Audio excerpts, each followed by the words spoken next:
Hello world, it's Colette here from Think Wonky and Postergrid, and I'm here to talk to you today about your content and how to get more eyes on your content. So, a lot of content creators, entrepreneurs are busy in the world creating content, putting it out into the world, and then hoping that something will take and the audience will embrace that content, read that content, absorb that content, and maybe even interact and engage with that content. But before anyone engages with that content or responds to that content, they have to see it, and not just see it, they have to see it and process it enough that they want to see a little bit more. So to do that, there are a couple of key things that you can do immediately to improve how your content resonates with the people who come across it, right? So the first step you need to understand when creating content is that presentation matters, right? So when I go do a live video, when I'm doing so every morning I'll do not every morning, a lot of mornings I do something called the school run live.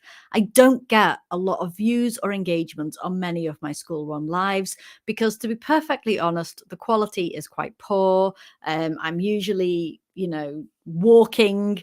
My Wi-Fi drops out. My audio's not perfect, and so it's really hard to keep an audience engaged, even if it just so happens that on that particular day I'm, dropping wisdom bombs left, right, and center. If people come across it and just see me kind of dropping in and out of my Wi-Fi, they're not going to actually stick around to hear my pearls of wisdom, right?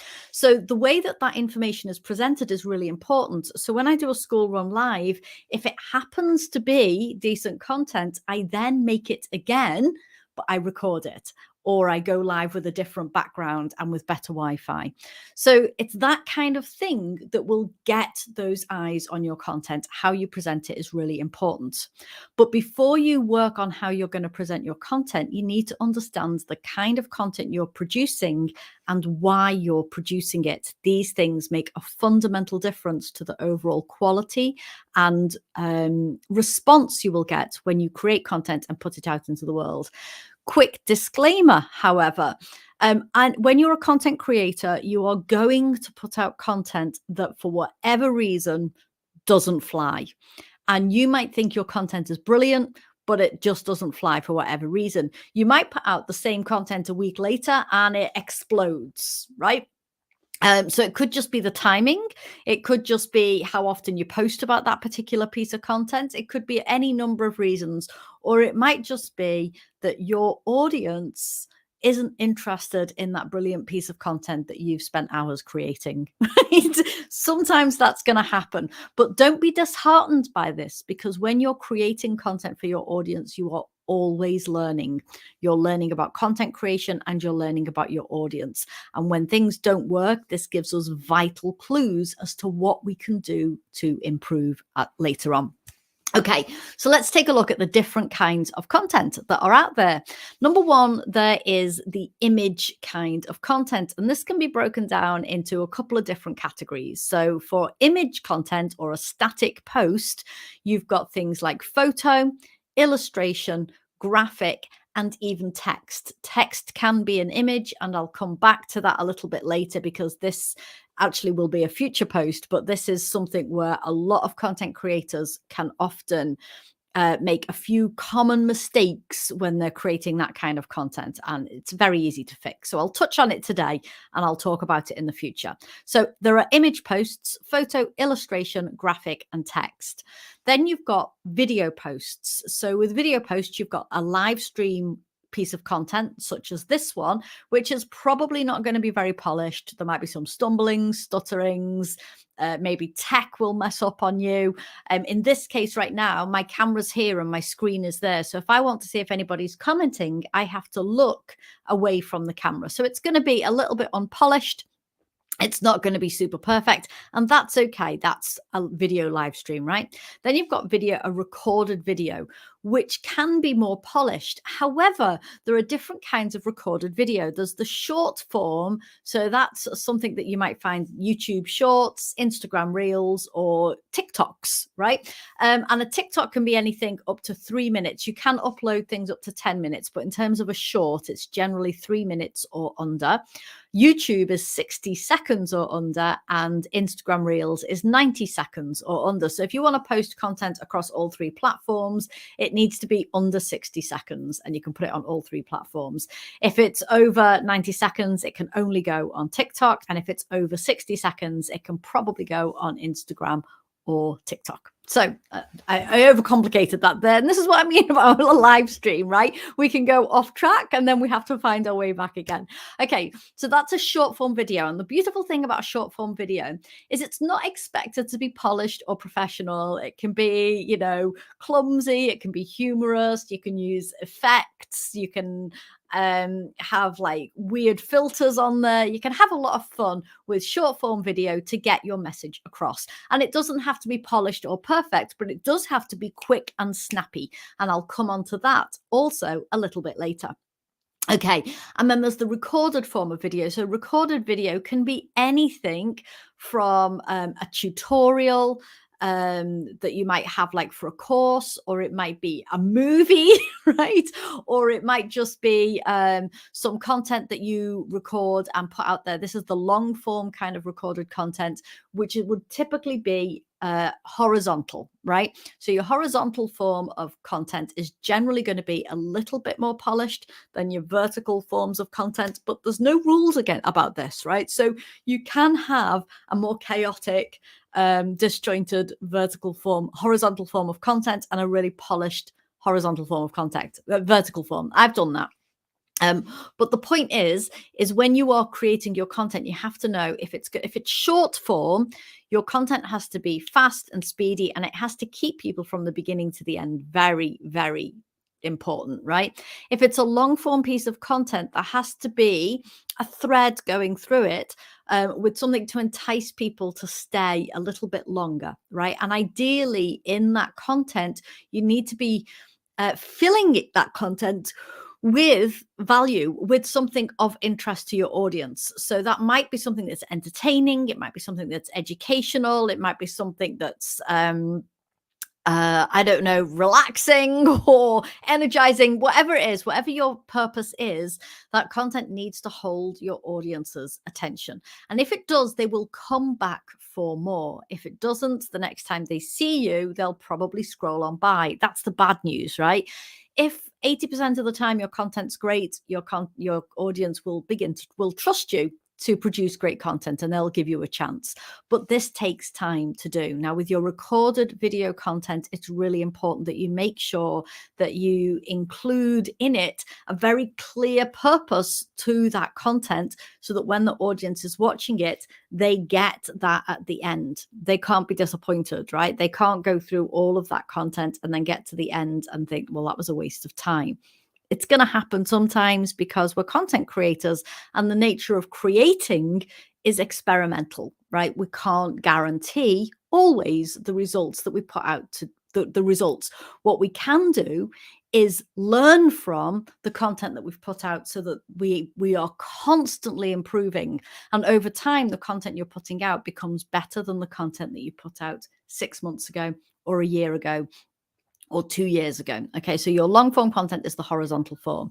Then there's audio. So similarly to video, you can have your recorded form of audio content, which can be anything from a voice note to an audio book, right? Or a podcast or something like that.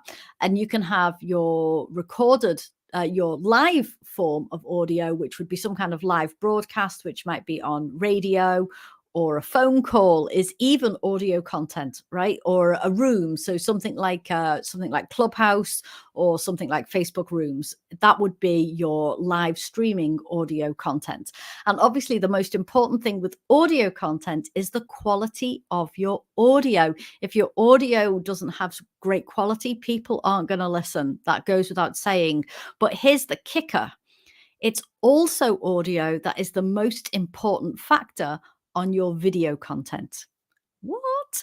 Yeah, so the YouTube did a study where they found that the number one factor for keeping people engaged in video content was not the quality of the video, but the quality of the audio. So if there's one thing you're going to invest in, if you are going to be making any kind of audio or visual or video, is to make sure that the sound quality is the best that it can be, right, in your current circumstances.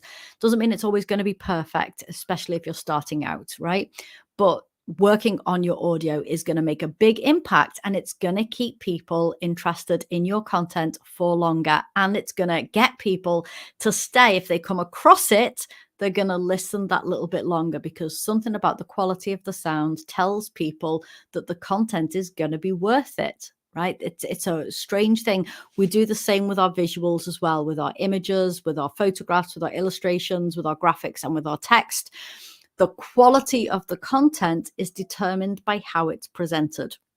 And a really good example of this takes me to my next point, which is text content. So this can be anything, again, from a single word, a single sentence, to a paragraph, to a group of paragraphs, to an article or a blog post, or to a whole book, right? And that's your text. But the number one deciding factor about whether or not somebody is going to read your text, it's not the hook. People will talk repeatedly about you need a hook. Yes, you do need a hook. That's another thing. But it's how the text is formatted. If you put out, particularly on social media, if you are posting a big, long message without any breaks, right? Just a big, long, all your paragraphs are joined together, all your points are joined together, people are far less likely going to read it.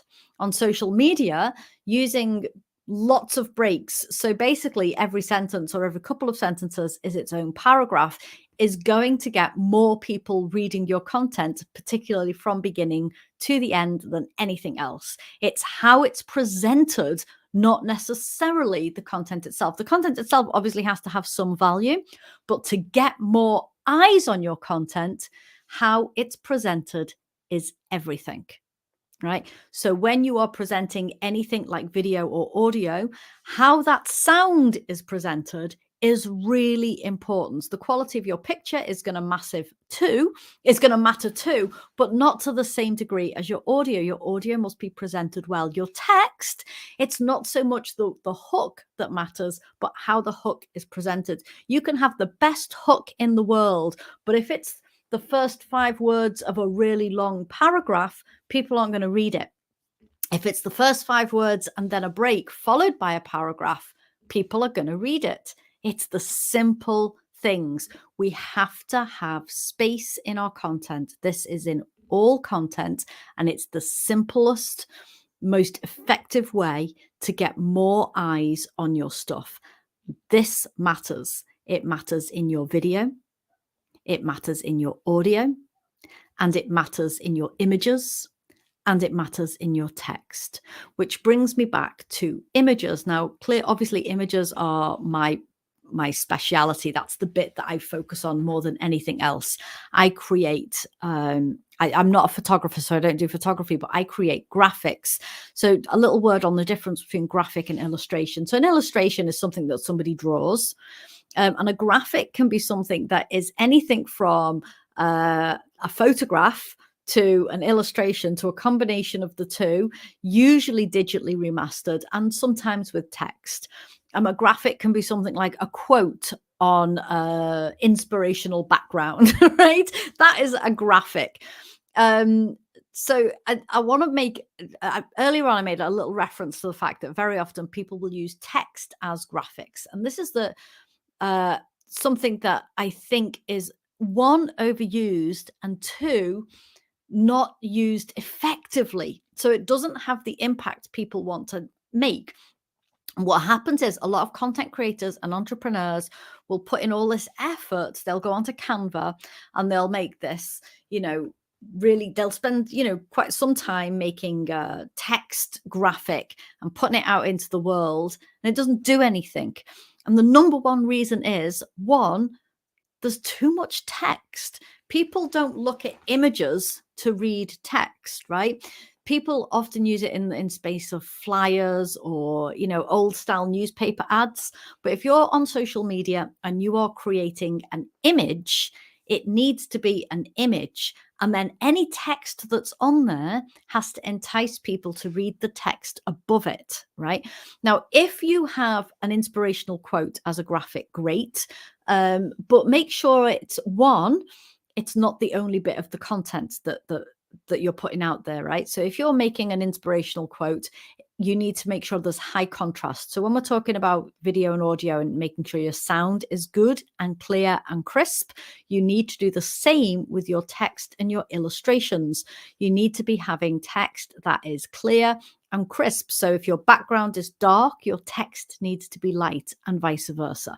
It's the simplest way to get eyes on your content. What you're doing is essentially creating that space and that distance between image and text so that people can process it and read it. The second thing to do is to not overwhelm your audience with a whole load of text. So one of the things that is really, really crucial in image design is understanding how the human eye processes that information. They don't read it as you think. So if I get a book, this is not a book, this is my bank statement. But if I get a book and I start reading it and I start on the top left, and for English speaking countries and other left to right English speaking countries, I start in the top left and I read across and I read down. And so we think that that's how people read our content. They don't. They scan it first of all. So with a visual post, they will usually start weirdly in the top right corner. And they'll do like this kind of reverse Z. Sometimes they'll do the right way round Z, but essentially you're looking at a Z, what's called a Z scan. People will start in one corner, scan across the top, down to the bottom, and then across to the bottom left to see if there's something worth hanging around for. That top right corner is a great place to position something that you want people to take note of and remember, or it's a great place to attract people to want to have a look at what else is going on. If you've got loads of bits of text floating around, people are going to scroll up, see it, and not pay any attention to it. I'm really sorry. That's just what's going to happen. They're not going to read it, especially if the text is low contrast, which unfortunately I see a lot of on social media, or the font is illegible and hard to read, right? I don't care if you love your brand colors. If your brand colors are not helping your audience process the content, you need to change your brand colors or add something to your palette. It's really, really crucial. It's the only way to get more eyes on your content. So, having if you, for example, trying to think of an example, like if you love sky blue, for example, and you have a really pale sky blue for your brand, and then you pair it with a thin, elegant font that you use white on. I probably should have made a little mock-up to demonstrate this. People aren't going to be able to read that text. They're not going to be able to see it, and so they're going to miss it and scroll on by. So rather like you need punchy audio, crisp visuals, and spaces in your visual text, your images also need that level of punch. And you're not always going to get it right, and that's okay. But if you know to look for those things, you'll know how to improve them. So if you want some more help, then obviously you can follow me on Facebook, Instagram, find me under Postgrad, TikTok, I'm on Think Wonky, YouTube, I'm as Think Wonky. Where am I? LinkedIn, you can find me as Colette Stevenson, and I will be happy to help you in your content creation journey.